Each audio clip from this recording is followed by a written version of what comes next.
Hello friends, this is Chandrakant from Akulmach Technologies. Welcome to Top Brass. And today we have the CEO Roundtable, and let me quickly welcome our guests.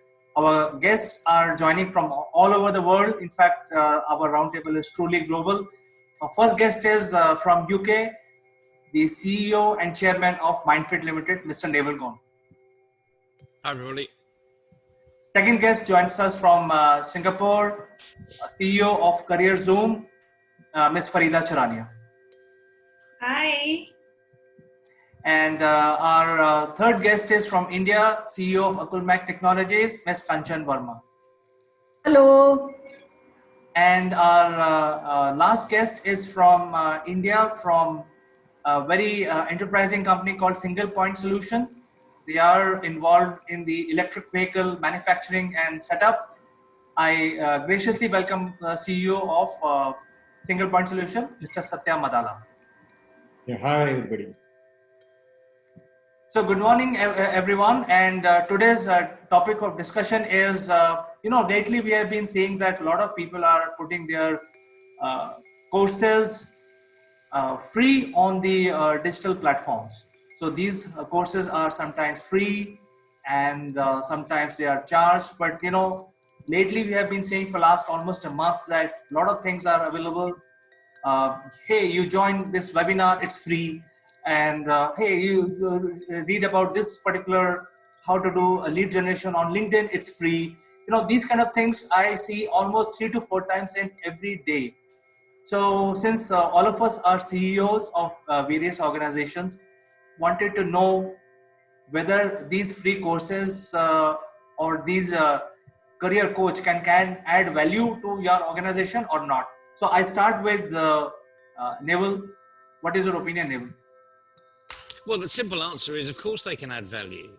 However, the problem we've got with all of this is, like everyone here, I get inundated with these so-called free opportunities in my inbox, in my WhatsApp chats, from LinkedIn. I'm quite happy to receive them all because I'm interested in what people are saying.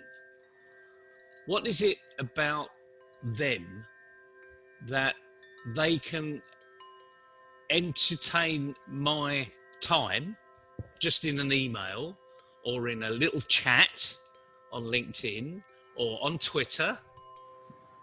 Can they capture my imagination? Can they capture my thoughts? Because what they're saying has interest for me. And the problem I see all the time is it's always got interest for them. And it's got relatively no interest for anybody else, apart from those people that are desperate and are looking for something for free. So I have consulting hasn't really changed. Whether it's coaching or whether it's an accountant, you always get this free 30-minute interview. Whether it was prior to COVID and it was physical, or now post-COVID it's digital, there is this concept of free. But what my appeal to everyone out there that's doing this is, think of who you're saying it to, what's in it for them. Not for you, it's what's in it for them. So there's my 2 pence to start it off. Sounds a bit negative, really, for a Friday morning, for a CEO roundtable. But let's make it a bit more positive. Well, Neville, I think you raised a very good point, but it is not negative at all. I think it's a very good advice that, we should not undervalue our coaching, whoever that person is. There has to be some value attached to it. So moving on, Satya, Neville has made a very good point. And you run a very high-tech kind of organization, and you require a lot of support from people at different times, either from employees or also from external consultants. So do you think these kind of free courses can help you build your organization? First of all, we need to appreciate the people who is calling for and conducting the webinars on technologies. So actually, I gone through few of the webinars actually on a free and a premium. The thing is like when you are approaching with free courses, actually, it is not much useful for our industry.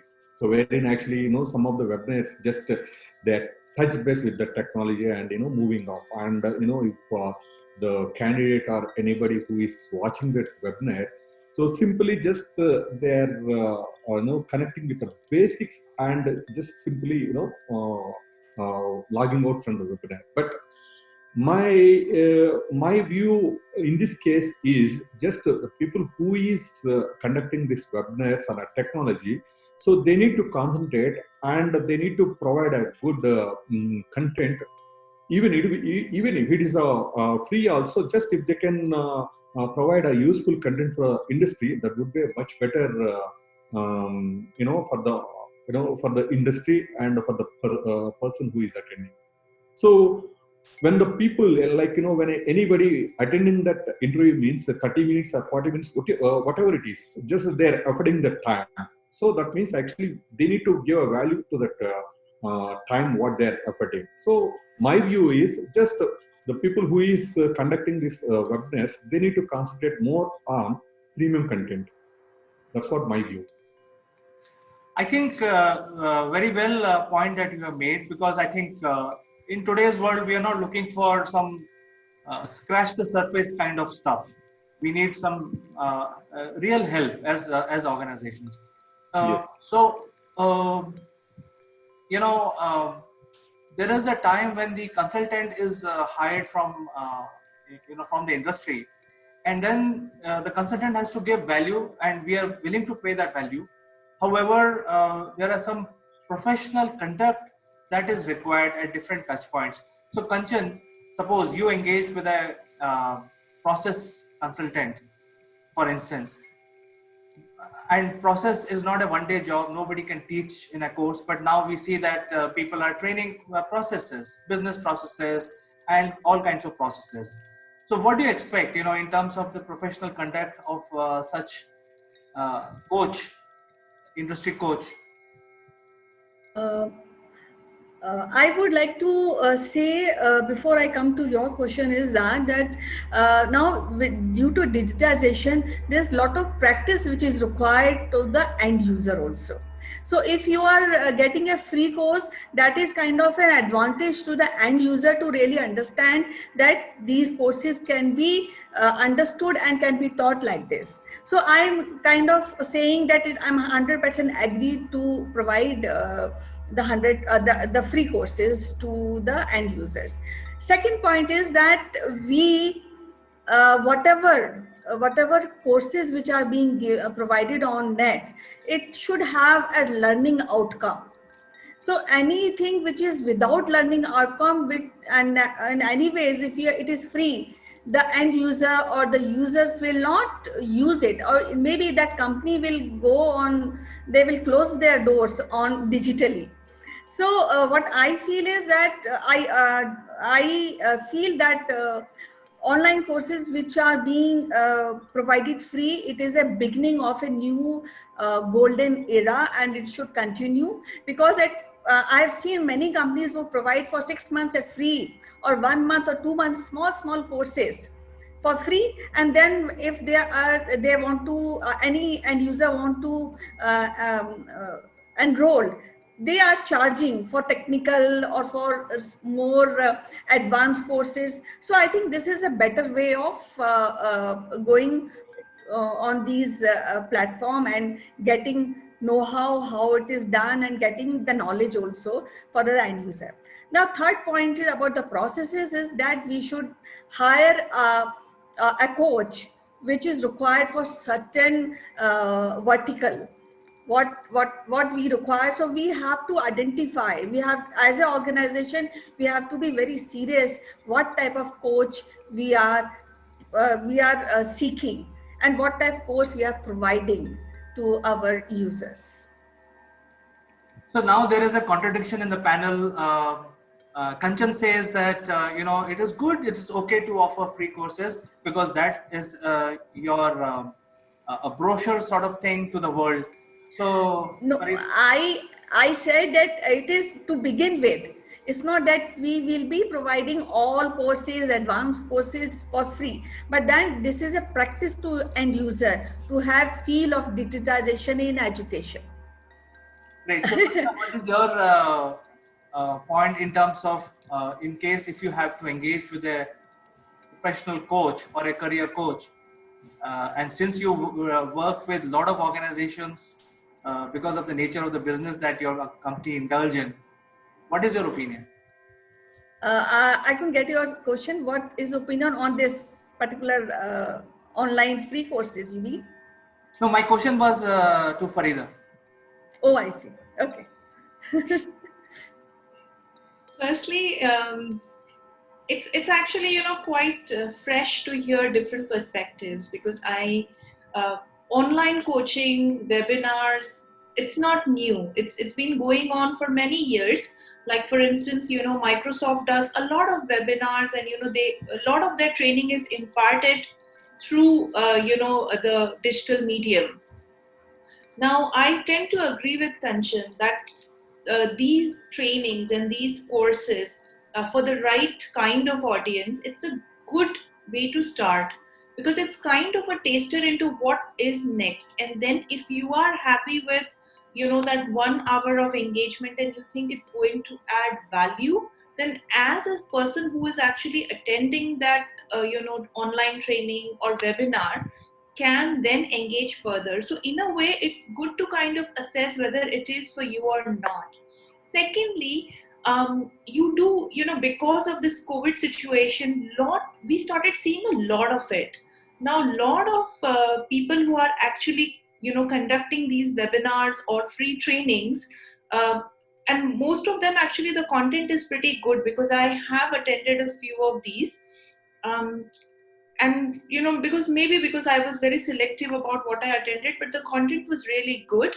I think the problem is that everyone is trying to build a community, because they think that communities are valuable, which they are. But if everybody is going to start building their own community, the value diminishes. Because if you look at a large community like LinkedIn or something similar, the community is already there. So what I understand from people who are conducting these courses or these webinars, they want to create a community and then at some stage start commercializing it. So this is my understanding. Now I speak to a lot of people from a lot of different industries with different backgrounds. I speak to people who are seeking employment. I speak to people who have been laid off. I speak to people who are looking at hiring, and I see different expectations from these trainings. Someone who's lost their job because of the COVID situation is expecting miracles, because they are desperate. They need to find something to sustain themselves. So their expectation is that with this training they will be able to do very well in interviews and they will be able to get a job. Someone who is probably engaging in these online trainings and webinars is also because a lot of people are working from home, and perhaps this is their only window into the outside world. Because for me, I speak to my 7-year-old most of the times. So when I don't want to speak like a child, I speak to you guys. Yeah. So I think there is a similar expectation. And with companies, when they are running these, online trainings and webinars, is to make sure that one, they are engaging their team, because everybody is working from home and it becomes very difficult to continue that engagement without physical contact, because our brains are trained that way. And secondly, they are also trying to finish off certain mandatory trainings, because otherwise people are very busy and they say, oh, I'm traveling, I can't do it. But now it's an opportunity. So companies are also doing that. In fact, I've attended about 6 trainings from Microsoft in the recent times, which are across marketing, leveraging your network, etc. And those are very, very good quality trainings.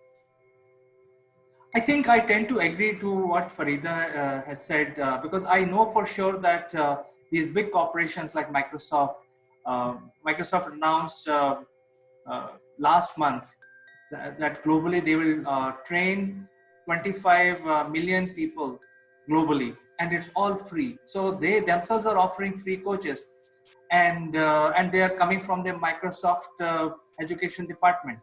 Similarly, IBM recently tied up with National Skill Development Corporation in India, and they want to impart free digital training, digital skills training to the Indians who doesn't have those skills. And that's all coming under IBM Watson program, which is also free. So I think the competition in the free arena is also heating up. So Neville, although it's free, but it is still competitive. Well, you see, the interesting thing is we've got a diverse range of people here, you know, working in different arenas. Satya is talking about very technical support, okay? That's a very specific arena, and he's not talking about general technical support. He's talking about specific technical support in the EV arena. Well, it probably doesn't exist because EV is very new. So calling all coaches out there that are looking to go and help EV, get out there, but specify EV. What have you got to offer in that technical arena? Kanchan was talking a little bit about education, another specialist type of arena. But even with education, we've got preschool, we've got junior school, primary school, we've got private school, we've got public school, we've got secondary school, we've got university, we've got college, we've got further education. And again, that's education, and I've only just touched the exterior of the surface here. What we need to be doing is being very specific. And as Farida was saying, I'm a business coach, and I would advise people, create your market, create your niche, create your community. But by the way, look at the communities that are already there. Facebook has got fantastic communities. You know, they're either very local, downtown Singapore, or they're very technical, downtown digital Singapore. You know, there are thousands of communities out there. LinkedIn has got groups that have been brought up from nothing, and there are hundreds of thousands of people already out there. So I don't think it's an issue of being free and of no value, or being free and of huge value. It's actually, who are you talking to? Why have you got something to say? And I think the rush for digital, remember, we're 6 months into COVID. It's here for a long, long time. We're going to be digital forever. But the rush that I've seen people go onto YouTube, through these mediums, through these free, I mean, we're using a free package. Would we pay for it if we had to pay for it? That's a big question, isn't it? But the point is, everybody does things that aren't free, really. But what is the value? The value to the other person has to be of immense value. Otherwise, why connect? So I'll go back to more or less what I said at the beginning. Be very specific who you're talking to. The reason why Microsoft is so successful is that everyone knows what Microsoft is. It's a digital platform. They are teaching digital technical skills. And we all know about the Microsoft package, you know, MS Word, MS Excel, etc., etc., etc. We all know what they are. The thing about other coaches out there, no one knows you. So you've really got to say, are you a startup coach? Are you a pre-startup coach? Are you a post-startup coach? Remember, startups could be 6 years old. You know, Satya is a startup. But look at the technical ability that he's got. I mean, he'd whip a coach, you know, as soon as he came through the door, because of his technical knowledge and years of experience. So again, just be unique in your specific arena. The world is so big. There's a great opportunity here, but just be very specific. Yeah, very good point, Neville. Farida, you want to add something? Yes. One of the things that, I kind of feel that because there was so much of rush into this whole digitization journey, and everyone started offering courses, webinars, because like I said, perhaps that was time for them to start building their communities. But one thing which did not happen right, and I tend to agree with Neville, is that people who actually kind of reach out, they reach out to everyone instead of reaching out to a community where it will add value. It's like saying that uh, I have this phone and it has so many features, but it's not going to add value to your life, because if I am selling it or if I'm talking about it, I need to tell you what are the benefits. And that is a gap that I see very strongly, because everyone is selling what they have. They are not telling me how it's going to benefit me. So it becomes my journey and my job to figure out whether it's valuable for me or not.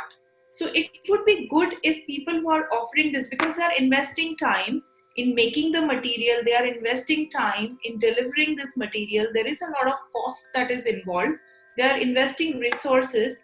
So why not invest in resources who understand which is the community to reach out to, and what will be the hook, how will they actually be able to engage, and in that manner create this actual community which can be commercialized at some stage. Can I just jump in there, because you mentioned something really specific, and it's great, because where have we got this as great examples? So let's look at, you said phones, I've got a phone too. It's probably not exactly the same version of yours, and it does something different. But if we look at the specifics, let's look at the hotel industry. We know the difference between a 1-star, a 2-star, a 3-star, 4-star, and a 5-star. In the travel arena, we know what 1-star travel's like. In Uber, we get the choice of the executive vehicle, or the cheap and cheerful vehicle, or the mid-range vehicle. And we know what the value is to that. So we've got some great examples out there, and all we've got to do is say, okay, how do I fit into my industry? And I'm not saying 1-star, 2-star, 3-star coach, you're a 5-star coach, that's who you are. But where's your niche? Where do you fit in? Thanks for that, Farida, because it sparks a thought process. Hope that helped.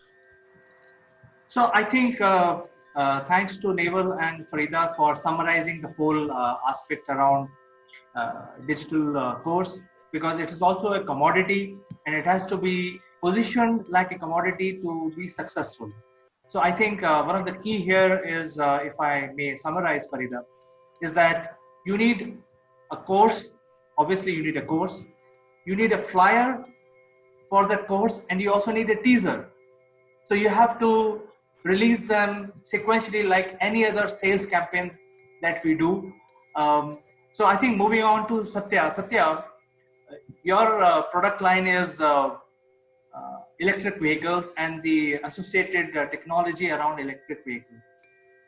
What sort of help you would need from the digital arena in terms of building your team skills? Yeah, just I wanted to add a point to Neville's statement that actually, coaches required, create some webinars with a free and huge value. So when it comes to Indian market, actually, the reach of webinars is very less, it seems. Like I saw a few of the webinars, the attendees of the webinars are, very less.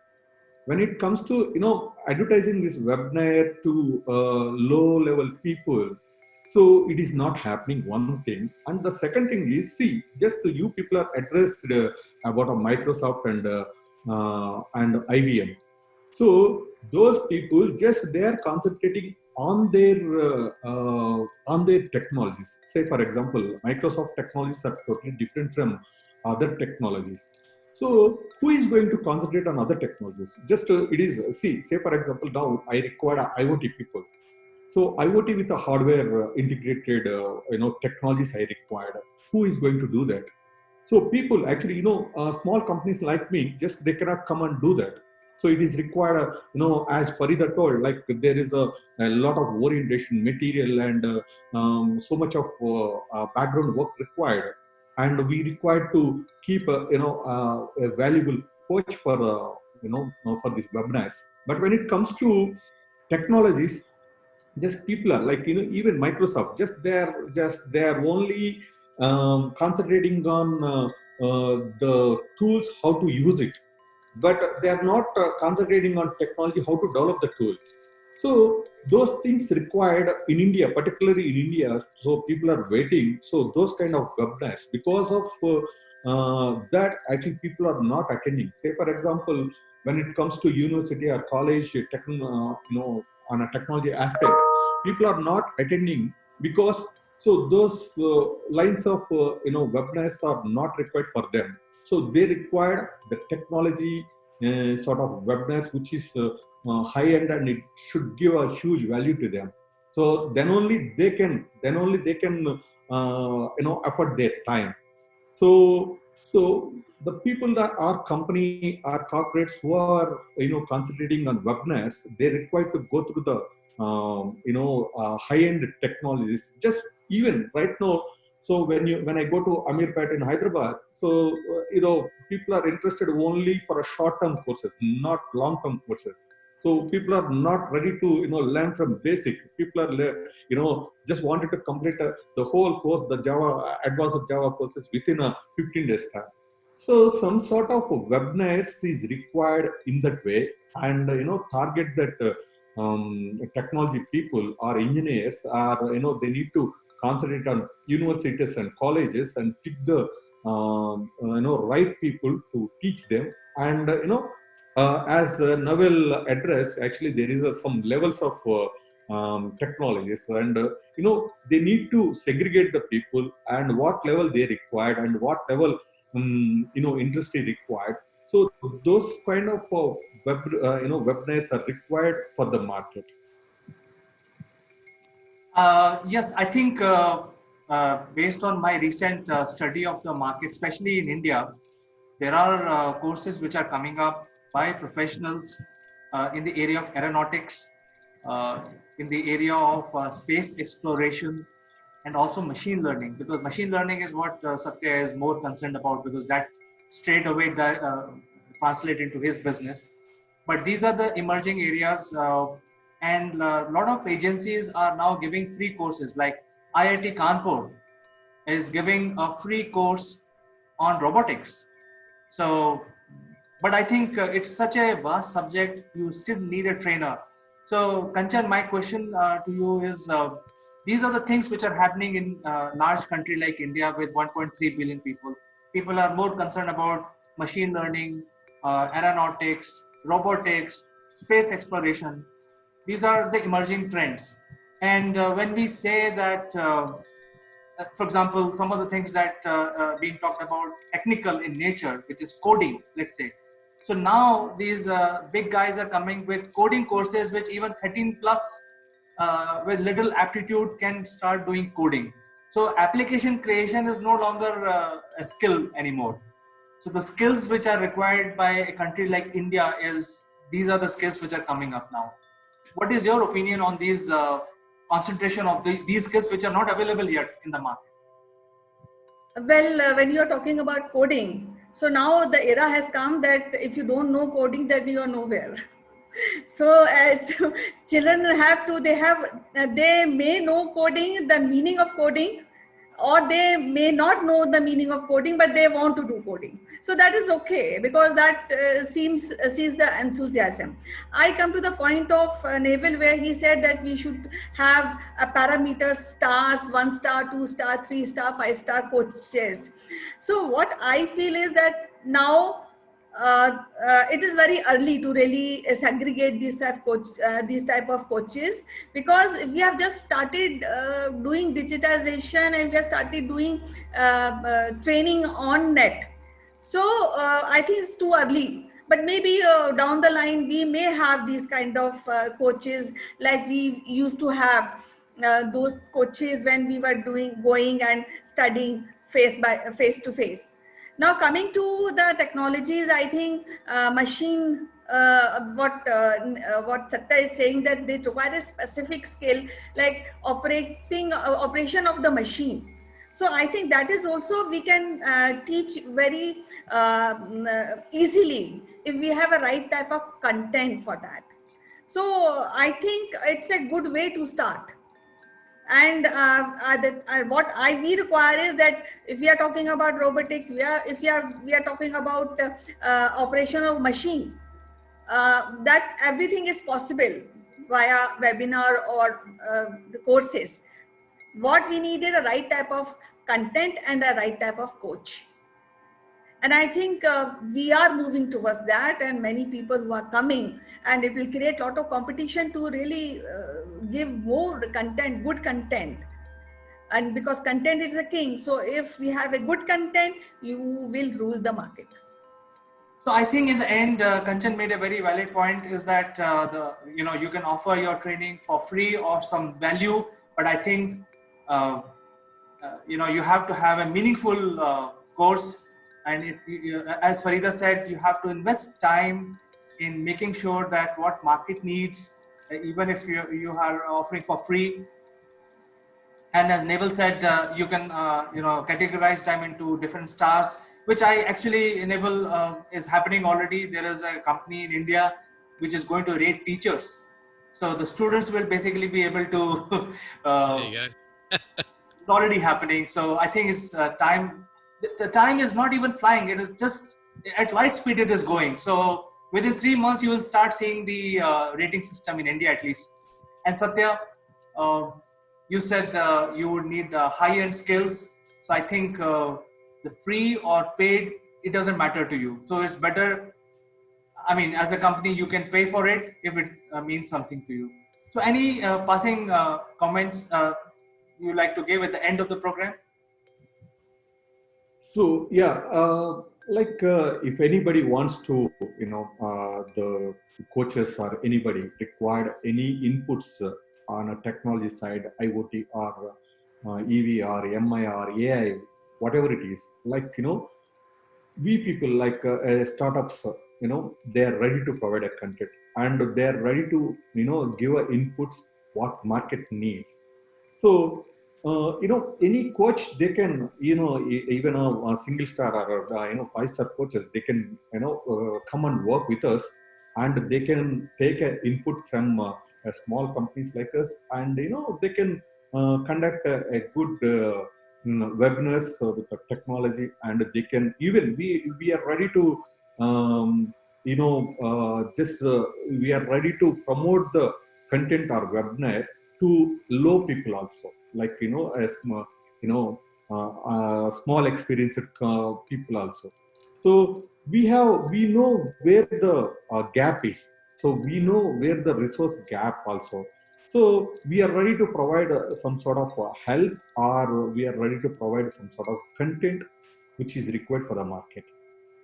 So in the end, I will summarize the learning from today's discussion. One is the teachers should not give free. I mean, they can decide to do something for free, but that's only sales material for your course.